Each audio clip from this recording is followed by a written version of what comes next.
This is James Quayby. Stay tuned for the next episode of Philanthropy at its Best. Thank you. I'm here today with Mr. Bill Dukes, director, producer, actor, and he's talking about his organization, Duke Media Foundation, so I'm letting him go ahead and let you know about that. So I want him to introduce himself and his organization to the listening audience. Hello, my name is Bill Duke, D-U-K-E, and I'm a film director, producer, writer, and actor. And a number of years ago I started the Duke Media Foundation after really doing some research and understanding, not just from an emotional point of view, but from a research point of view, some of the challenges that our community faces today. So we're not saying we can save the world, but with the help of other people we can make a difference, and that's the major thing. We teach two things fundamentally. We teach media literacy for those young people who are interested in getting into the media business, and we appreciate their passion. At the same time, we want to face them with the realities of the industry they're going into and the kinds of jobs that they must be willing to address in the paradigm shift of our industry. We're not in the film and television business just anymore. We're in the transmedia business. And that includes film, TV, books, paraphernalia. We're talking about cell phone apps. We're talking about games. We are talking about virtual reality. Not only the buying of those things, but the creating of them. We want our young people to be entrepreneurs and understand what are the jobs behind all those things that create a game, that create all of these different things we're talking about. The second thing we teach is what we call financial literacy, which I wish I had known because our kids are between 14 and 18 years old. The last thing I will say, another thing that inspired me to do this, a couple of things. One, about being long-winded, was I taught at the university for 3 years. I can tell you that there were divisions of the university that were teaching young people disciplines that would be obsolete by the time they graduated or shortly after that, but they would still owe the student loan.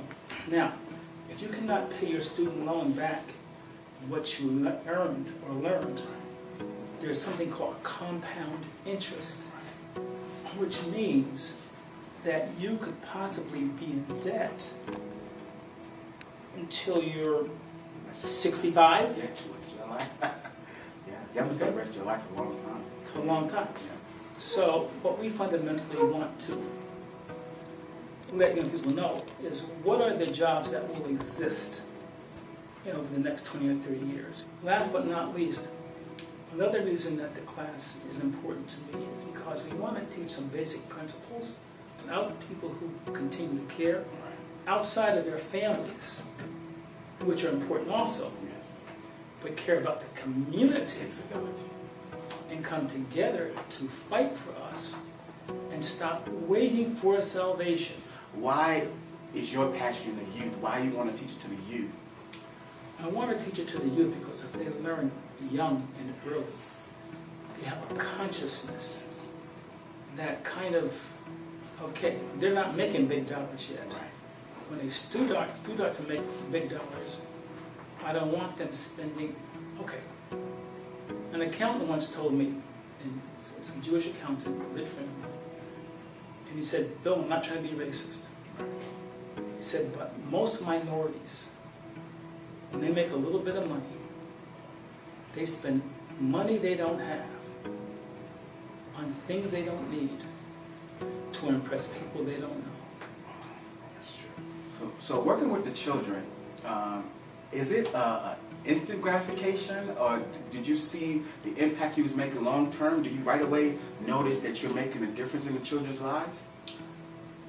When these children come to us, many of them are very shy in terms of expressing who they are. Yes. By the time they leave, they are totally confident in who they are and what they have to give. which is something I cannot tell you in words, goes to the souls of our teachers and our staff. And then we have an alumni division to our foundation that follows our alumni. What are they doing today? Are they in school? Are they working in Hollywood? I mean, what exactly are they doing? Yes. And so we are pushing that. But to answer your question, it's immediate gratification just to see their faces. Yes.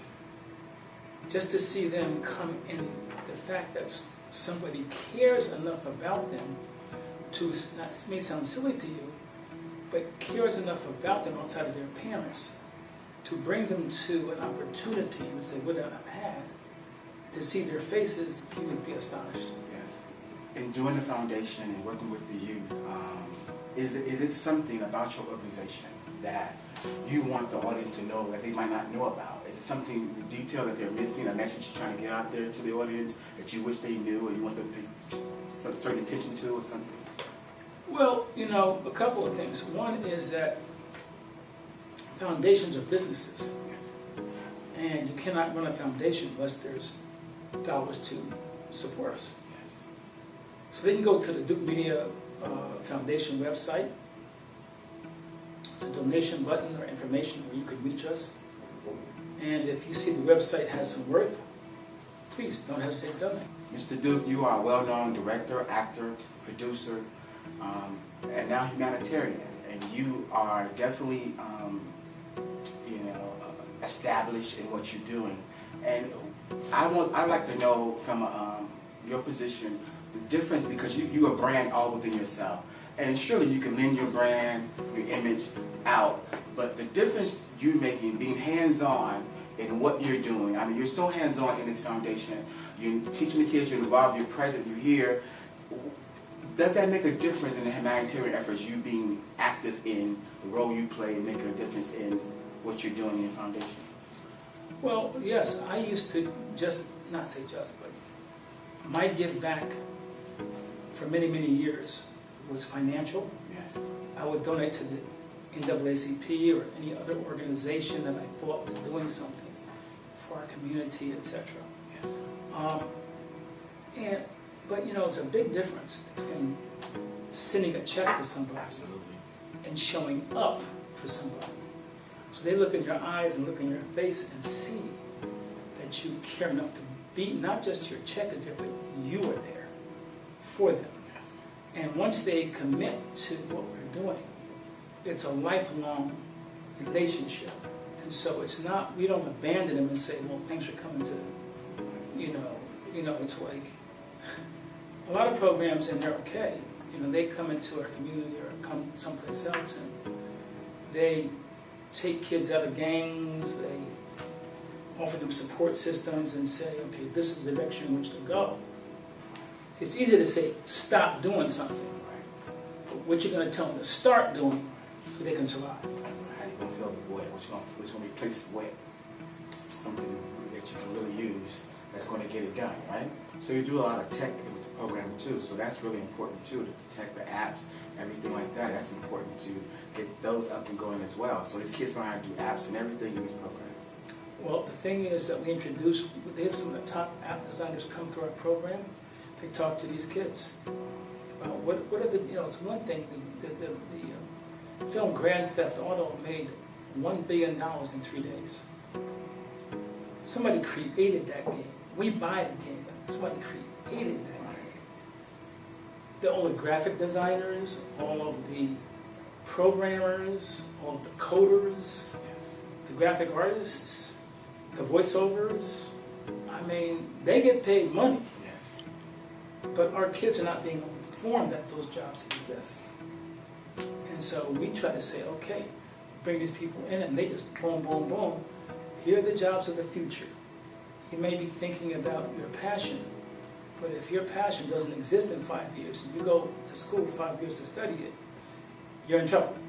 Just want to end the interview with thanking Mr. Duke Thank you. for letting me come, and thank you for the interview and the great work you're doing.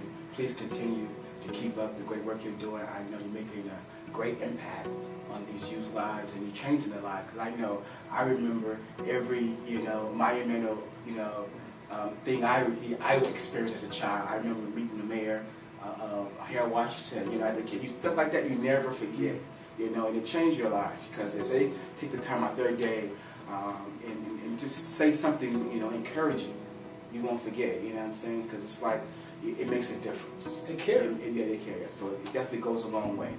Do you like quotes? Yes. Can I leave you with some of my favorites? Please. Winston Churchill.